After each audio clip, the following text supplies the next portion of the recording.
Olá, sou o Padre Frei Inácio José, pároco da Paróquia de Nossa Senhora das Mercês, Arquidiocese de Belo Horizonte, doutorando em Teologia Bíblica pela Faculdade Jesuíta de Filosofia e Teologia. Quero compartilhar com você nessa série de vídeos um tema muito importante, a missão de Jesus Cristo. Pois muito bem, a missão de Jesus Cristo pode ser vista de duas formas, duas perspectivas. Em primeiro lugar, partindo da identidade de Jesus, quem é Jesus para a fé cristã católica e como que ele agiu de forma concreta na história da humanidade, mais particularmente na história de Israel. Então, nesse primeiro momento, nós vamos nos debruçar sobre a identidade de Jesus. Quem é Jesus para a fé cristã? Qual é a identidade de Jesus? A pessoa de Jesus. Então, veja bem, num primeiro momento, então, é preciso ter clareza que para a fé cristã, Jesus Cristo é uma pessoa divina. É a segunda pessoa da Santíssima Trindade que se fez carne, que se encarnou, né? A nossa fé, ela afirma de forma categórica que Deus se fez este ser humano, Jesus de Nazaré. Jesus de Nazaré, confessado como Cristo, como Messias de Israel, ele é uma pessoa divina. Então, vale ressaltar que no mundo antigo era muito fácil um ser humano se tornar Deus. Isso acontecia, por exemplo, no Império Romano. Quando o imperador morria, o Senado romano declarava o imperador divino, ou seja, como participante do mundo dos deuses. Então, no mundo antigo, isso era muito fácil de se conceber. Mas na cultura judaica, não. Na cultura judaica havia uma radical distinção entre o mundo dos deuses, ou seja, o mundo de Deus, o mundo divino, e o mundo da criação. De tal maneira que Deus não pode se tornar criatura, né? Mas a fé cristã afirma isso em relação a Deus. Ou seja, que Jesus Cristo, o Filho de Deus, a segunda pessoa da Santíssima Trindade, ele se fez criatura, ele se fez pessoa humana para salvar toda a humanidade, para salvar toda a criação. Filipenses capítulo 2, versículo 6 a 8 vai dizer: Ele, que por natureza era Deus, não quis agarrar-se a esse direito de ser igual a Deus. Pelo contrário, privou-se do que era seu e tomou condição de escravo, tornando-se igual aos homens.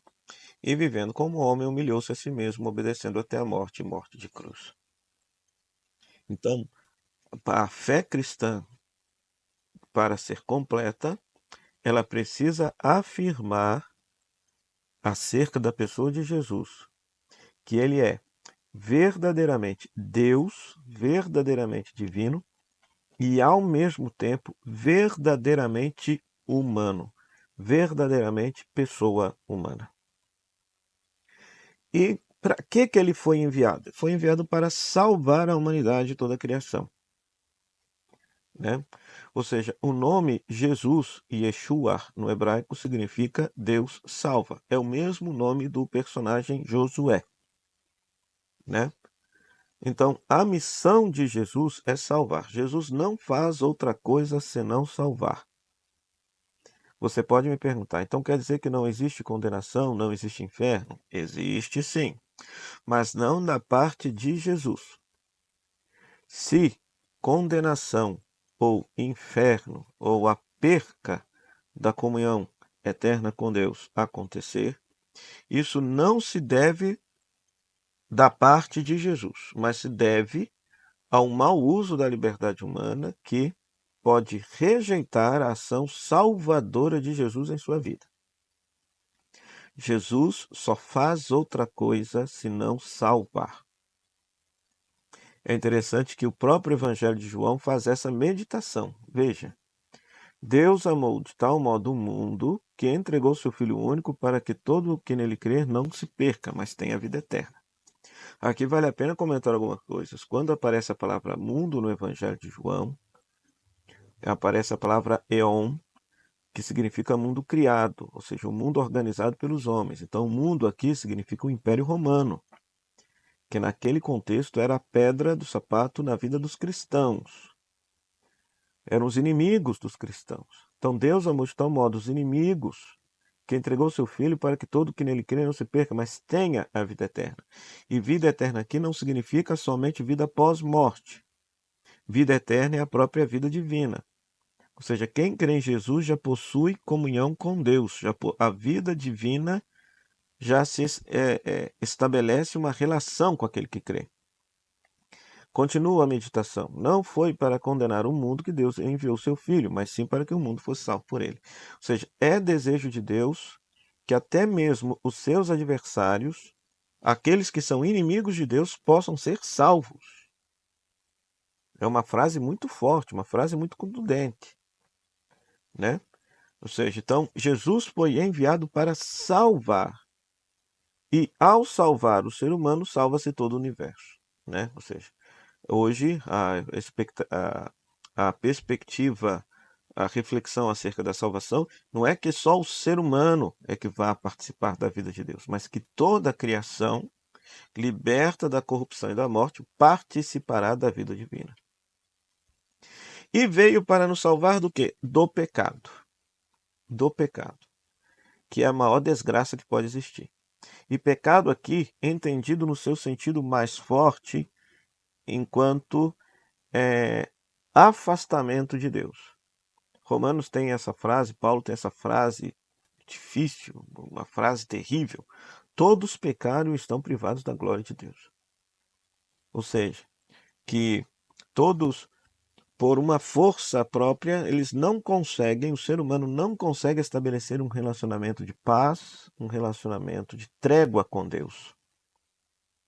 Não se consegue. Então Deus mesmo em Cristo veio para que com sua vida, paixão, morte e ressurreição, nos libertasse do pecado, afastasse de nós e do mundo essa condição de afastamento de Deus, nos reconciliasse e pudéssemos viver em paz com Deus. Foi para isso que ele veio. Em outras palavras, poderíamos dizer de outra forma que pelo mistério da encarnação e da redenção, o ser humano e todo o universo pode olhar para Deus e viver em paz com Deus. Porque Deus não é mais inimigo do ser humano, e tampouco da criação. Deus nos quer bem, Deus quer viver em paz conosco. Deus quer viver em paz conosco. Né? Então, tudo isso pode ser refletido a partir da identidade de Jesus, que, repito mais uma vez, é verdadeiramente humano e verdadeiramente divino. A segunda pessoa da Santíssima Trindade, que se fez carne, que se fez criatura, que se fez pessoa humana, para salvar as criaturas, para salvar o ser humano, para salvar todo o universo, dessa terrível condição de pecado, o afastamento e a inimizade com Deus. A partir da vinda de Jesus na história da humanidade, o ser humano e todo o universo podem viver em paz e reconciliados com Deus.